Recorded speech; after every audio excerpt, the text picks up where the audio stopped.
Welcome, everyone, to Cronkite Sports Live. Spencer Hardenberg here, joined alongside Rob Werner. And Rob, it is your first time anchoring the show, and I don't think you could have picked a better week to anchor after that ASU football performance against Utah. Yeah, Spencer, it's almost like Arizona State knew that it needed to deliver a sparkling performance, so it would be the story instead of me today. That was it. But wild time in the Pac-12 South. We'll have more on that later on in the show, but let's see how the Sun Devils were able to beat the 16th-ranked Utah Utes. So the Utes coming into Sun Devil Stadium after having won 4 straight games. Some highlights for you. First one we got is Eno Benjamin. Eno saying, "I go for 6."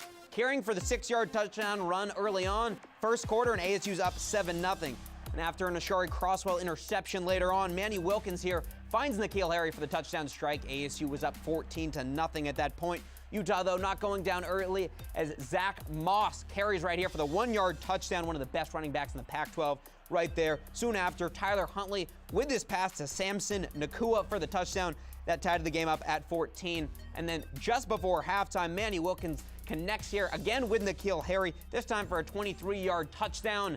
And you see here, Harry is shaken up a little bit on the play. Obviously, that worried Arizona State fans.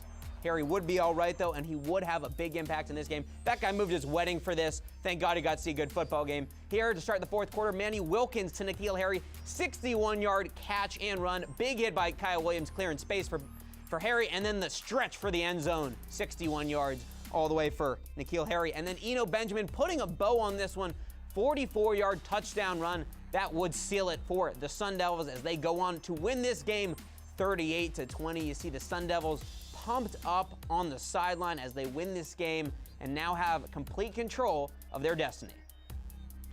I think that guy who changed his wedding was a real winner, but let's not talk weddings, let's talk more football. And to do that, we welcome in WCSN football reporter Harley Yearout. Harley, thanks for being here today. Yeah, thanks for having me on, Spencer. Now, ASU put up 38 points against this Utah defense. It's one of the better groups in the entire country. What did they do so well? Yeah, you mentioned one of the better groups in the entire country. Utah came into the game with the 7th best total defense in the nation, and ASU really had their way with them, putting up 536 yards on the afternoon. We'll talk about the arm of Manny Wilkins, 285 yards and 3 touchdowns on the day.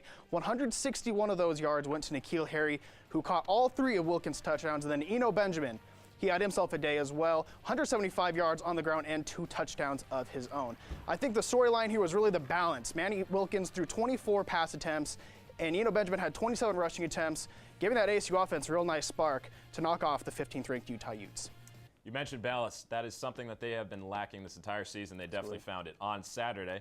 Now, moving on to next week, the Sun Devils will host UCLA, and the Bruins have had a very rough season so far. What is important to know about Chip Kelly's group? I think the biggest thing to look at here is that UCLA started off really slow with this series of pretty much blowout losses, and they started playing well against Washington. They played one of the better teams in the Pac-12 close there.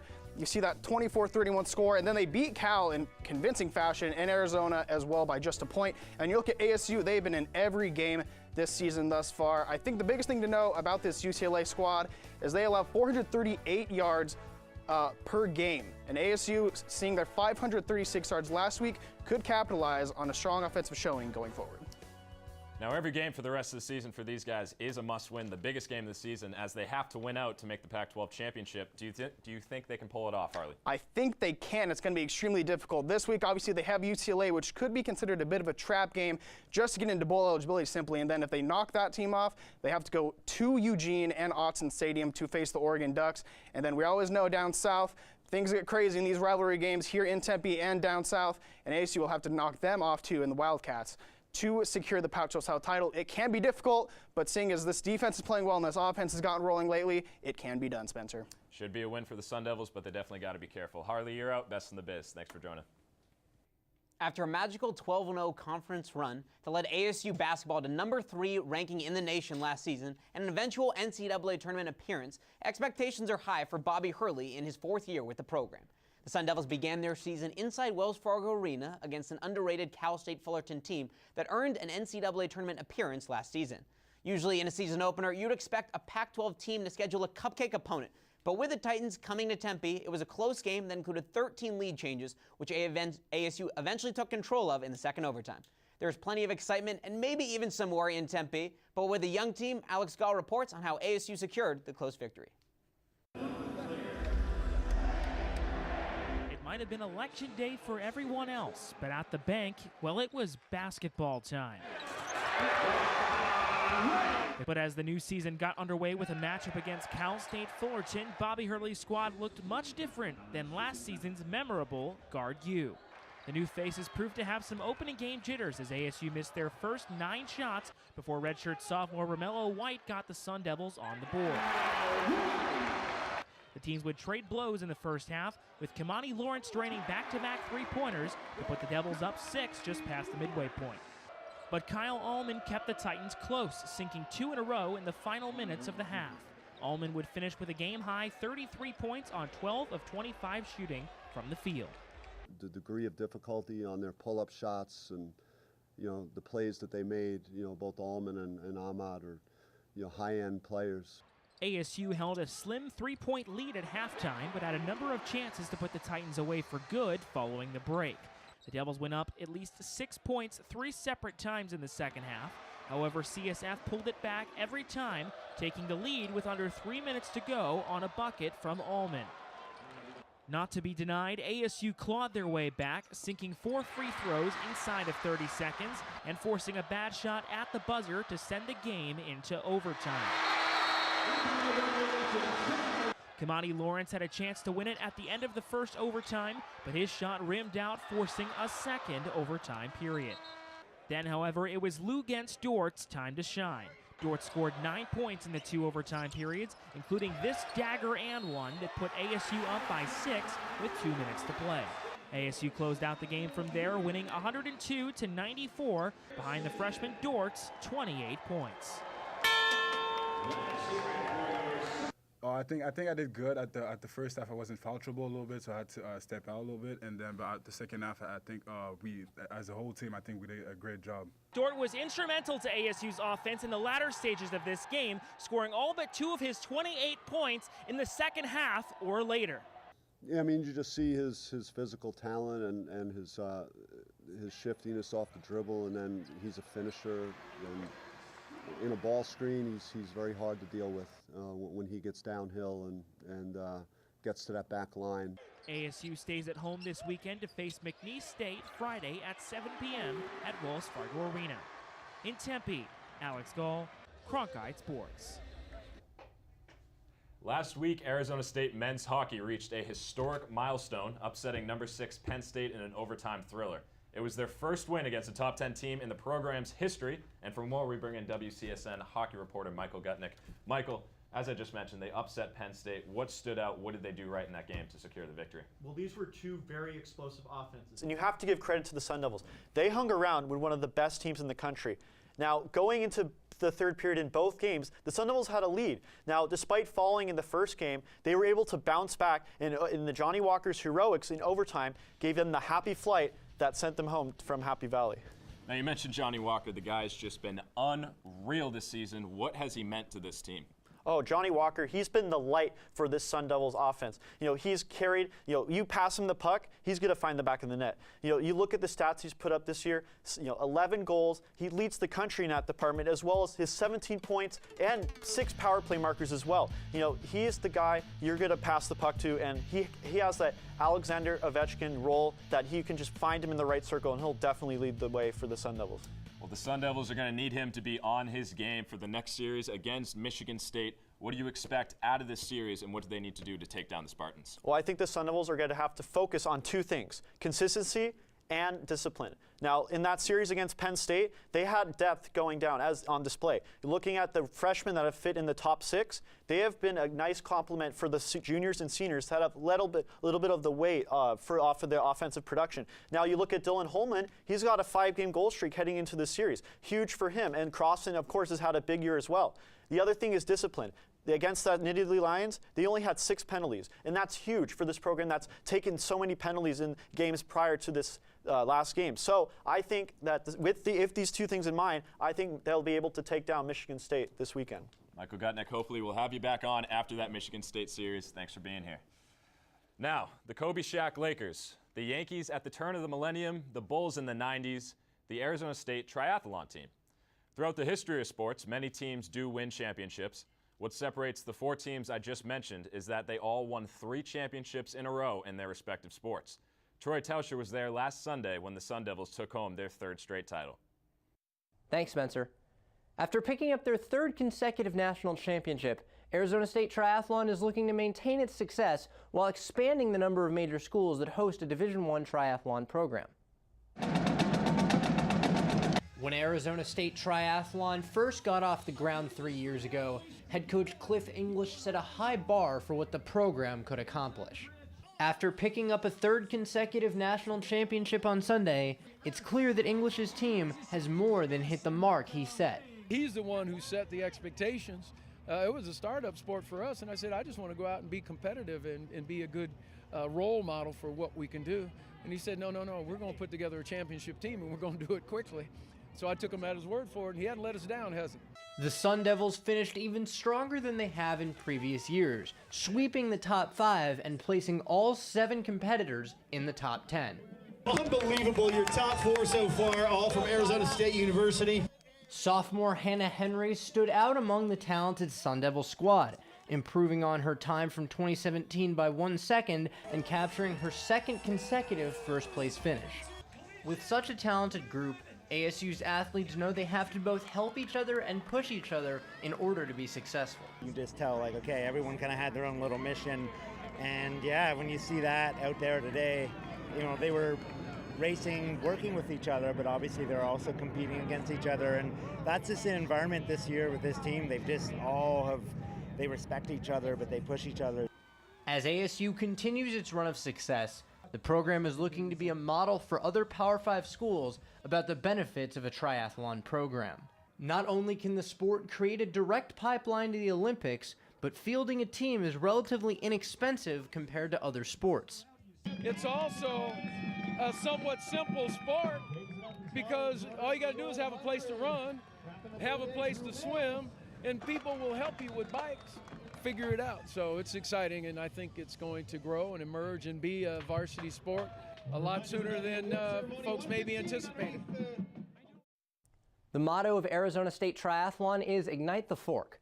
After this three-peat, it's clear the fork is not only ignited, it's burning brighter than ever. From the CSL studio, Troy Tauscher, Cronkite Sports. Disappointment hit Tempe this week as Sun Devil women's soccer had a very eventful week, to say the least. The Graham Winkworth-led team was left out of the NCAA tournament after consecutive losses to rival Arizona and defending national champion Stanford. It would have been the team's first appearance in the tournament since 2014.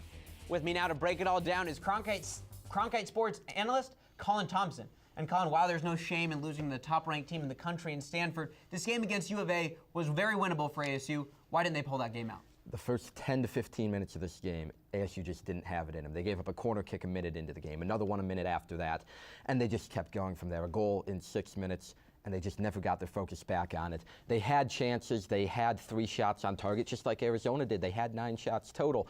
But after those first few minutes, they just had nothing more in the tank in terms of goals. You see the stats on the board. It was pretty close. They had opportunities, but they just didn't have enough. It was a rivalry game, the Territorial Cup, a chance to go and possibly clinch a tournament berth, but that early goal meant that they just didn't have it in them. So the early goal really did them in that first game, but the Sun Devils have had a lot of important contributions this season from newcomers such as forwards freshman Nicole Douglas and senior transfer Casey Martinez. How have those two helped the Sun Devils this season? Well, Nicole Douglas came in from England, a huge recruit from Graham Winkworth, who's also English, and she lit it up. 9 goals this year, the Sun Devils' leading scorer, and she was just all over the place. We saw her scoring at the start of the year, scoring at the end of the year. She really was a huge presence for them. Casey Martinez, on the other hand, a grad transfer from Duke. She hadn't even played in a year due to a knee injury, but she came in, 2 goals, 3 assists, pretty good numbers for being out on the wing all year, and she gave them leadership, she gave them an edge, and she's a very good player. We're expecting her to go and enter the NWSL college draft next year. She gave them that leadership they needed, some tournament experience. Even though they didn't make the tournament in the end, Casey was that leading voice in the locker room on a young team. And with a positive winning season like this one for the Sun Devils, how can this help recruiting for Graham Winkworth and company? Well, Arizona State, they already had 18 recruits come in last year. A lot of those redshirted, and 2 new recruits this year for 2019 that'll be even bigger. Nicole Soto is a name to watch. She was, currently is, with Mexico at the U17 Women's World Cup down in Uruguay. She's a very good defender. They're going to be losing some experience there on the back line. She'll be able to bring some there. And then they've also got Kiki Stewart coming in, who's probably their best American recruit in a decade, perhaps. 4 stars out of Utah. She's a midfielder. She can play on the wing. She can play inside. She's very skilled.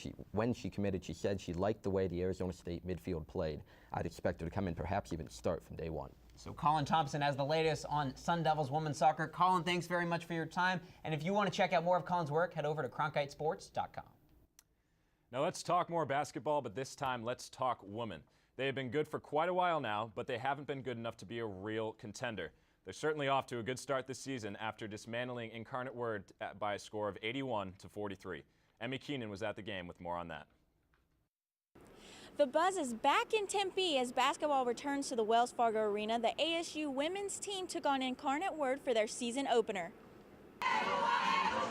Despite their first victory of the season over the San Antonio team by 38 points, the Sun Devils still treat this home opener as a loss. We didn't feel like we worked hard enough.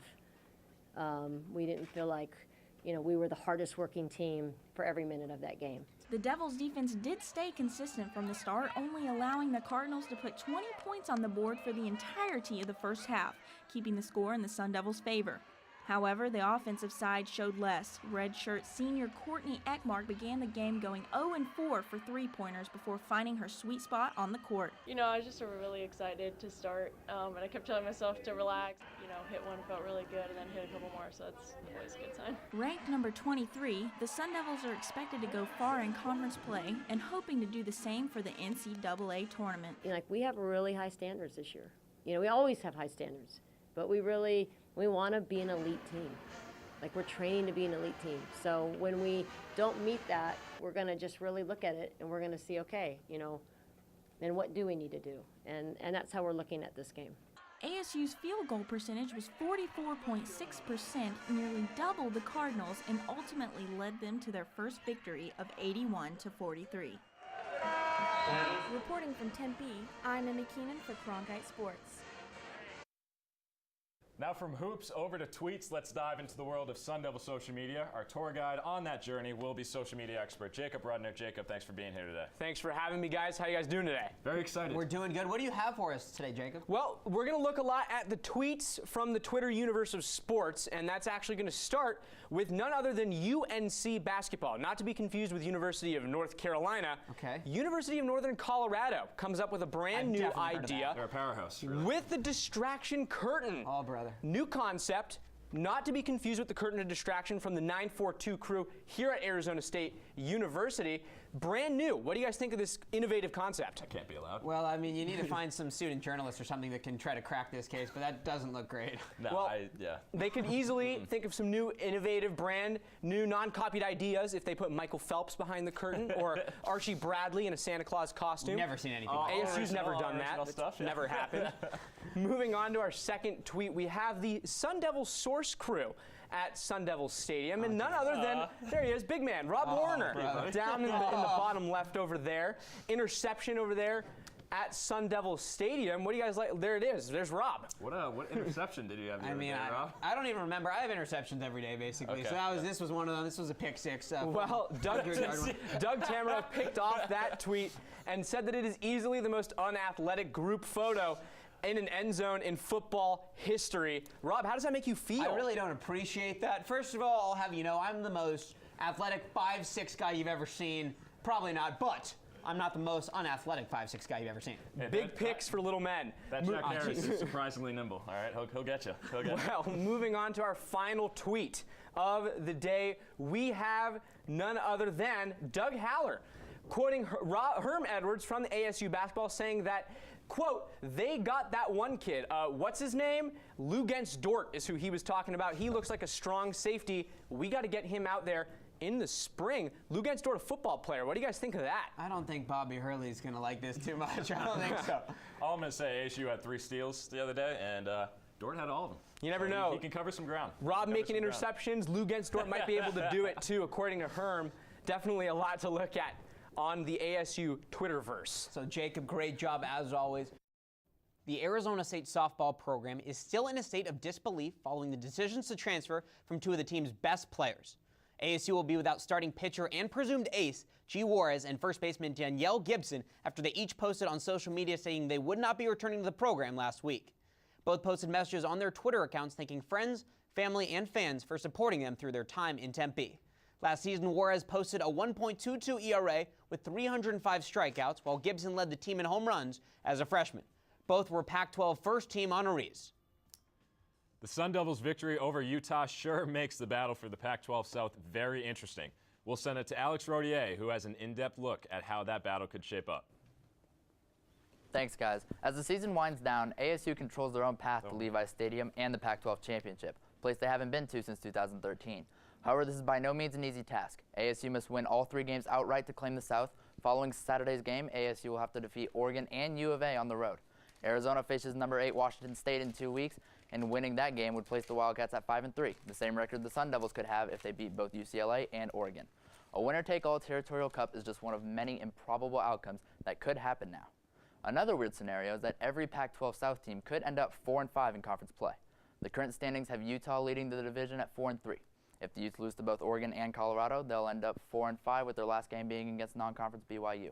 Currently in second is Arizona, also at 4-3. On bye this week, they would need to lose their next 2 games in order to reach the 4-5 mark. In third currently is USC, again at 4-3.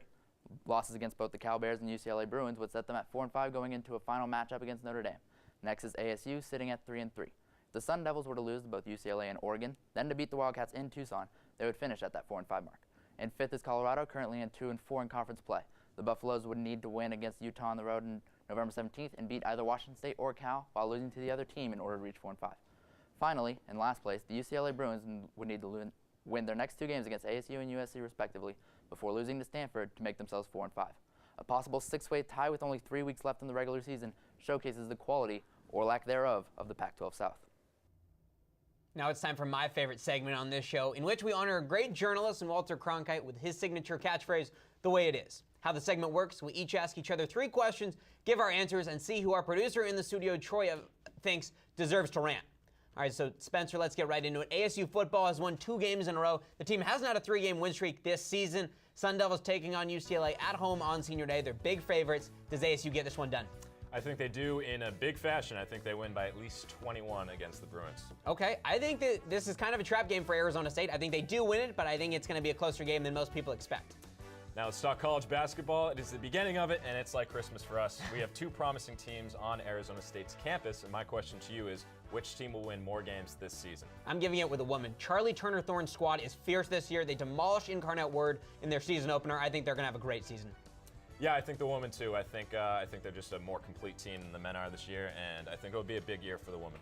Yeah, and many fans feel that ASU men's hockey was snubbed after not being included in the latest Division I rankings after defeating a top 10 ranked team in Penn State once last weekend. But now the Devils are back home and they're taking on another Big Ten team in Michigan State. How will this ASU team do? You know, for the record, Rob, I think they should have been ranked as well. I think it was a big win over Penn State. And I'm really in between them sweeping or splitting. I'm going to go with the safe bet. I'm going to go they split.